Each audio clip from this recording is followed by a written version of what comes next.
L'autre aspect relié à la performance du site web sera ce qu'on appelle le CDN, le Content Delivery Network. Alors Internet, c'est vaste, c'est sur le monde entier, bientôt ce sera probablement dans l'espace, et ça ira peut-être sur Mars, etc. Et ça fait donc que si votre site web est destiné à une population internationale, à cause des distances, etc., il se peut que ceux qui sont plus près des serveurs de votre site web reçoivent l'information plus rapidement que ceux qui sont éloignés. Donc imaginons par exemple que vos serveurs soient situés au Canada. Alors vos compatriotes canadiens, lorsqu'ils vont interroger votre site web, ce sera un peu plus rapide que si des Français ou des Australiens essaient de consulter exactement le même site web. Alors je sais, à l'échelle des êtres humains en 2020, 21, 22, 23, il se peut que ces utilisateurs ne s'en rendent pas nécessairement compte, mais à un moment donné, ça affecte, que vous le vouliez ou pas, les performances de votre site web. Alors, ce qui se passe avec ce qu'on appelle les CDN, Content Delivery Network, c'est que certains hébergeurs, certains systèmes, ils vont avoir des serveurs qui sont répartis dans le monde. Et lorsque vous mettez à jour votre site web, en supposant, si je reprends mon exemple de tout à l'heure, par exemple au Canada, ils vont créer des copies du contenu de votre site web et les mettre sur des serveurs qui sont situés un peu partout dans le monde. Ça fait que s'ils ont des serveurs en Europe, des serveurs en Australie, etc., les personnes qui se trouvent à ces endroits-là ne vont plus être pénalisées par la distance. Donc, ces fonctions-là sont payantes en général. Il est vrai qu'il existe des extensions sous WordPress qui peuvent vous permettre de les utiliser gratuitement, mais ce sont des extensions qu'il va falloir justement ajouter à votre site web et parfois leur configuration peut être un peu complexe. L'avantage ici, c'est que c'est au niveau de l'hébergement, ça n'a pas d'impact sur le fonctionnement du site web proprement dit, si ce n'est de le rendre plus facilement disponible.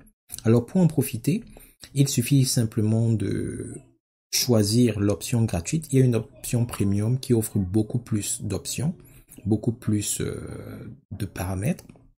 La différence majeure étant que au niveau des domaines, ici la version gratuite supporte juste le domaine primaire, tandis que la version premium, elle va supporter tous vos domaines et sous-domaines. Au niveau de la bande passante, la version gratuite ne supporte que 10 Go, tandis que la version premium n'a pas de limite du tout. Et au niveau de la cache ici elle est statique, tandis qu'ici elle est dynamique. Et puis vous avez d'autres options, comme vous pouvez le constater. Donc si vous avez un site web à tendance très très haute performance, c'est peut-être la version premium qu'il faudra choisir. Elle en vaut largement la peine. Mais je vous dirais que dans 99% des cas, la version gratuite est plus que suffisante. Elle est même, entre guillemets, un peu surdimensionnée. Donc, pour en bénéficier, vous cliquez juste ici sur Select. Ça va vous amener un écran comme celui-ci. Alors, vous vous assurez que le nom de domaine de votre site web est sélectionné ici et que vous cliquez sur Activate Free. En regardant le statut qui est là, vous pouvez voir si vous avez accès à l'option ou pas. Vous voyez en ce moment, je n'y ai pas encore accès, c'est inactif. Mais quand je vais cliquer sur Activate Free et attendre quelques secondes, vous voyez, j'ai la notification de succès et ici là c'est activé. Alors au niveau des paramètres, il y a certains éléments qui sont là. Je vous recommanderais de ne toucher à rien ici, à moins que vous sachiez exactement ce que vous êtes en train de faire. Ils vont également afficher les options premium, mais vous n'y avez pas accès de toute façon parce que l'option que vous avez choisie, c'est l'option gratuite.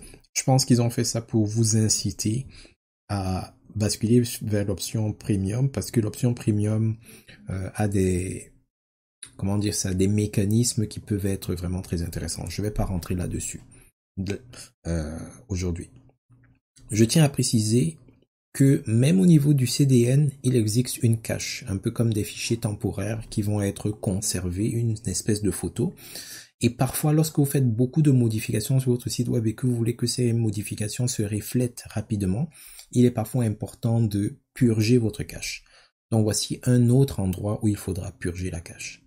Donc avant de finaliser tout ceci, au niveau de l'hébergement, les endroits où vous pourrez purger la cache sont le CDN, en venant ici dans Speed, CDN, Settings, vous avez un endroit où vous pouvez purger la cache du CDN, et dans les options de cache proprement dites, vous avez ici au niveau de la cache dynamique, un endroit où vous pouvez purger.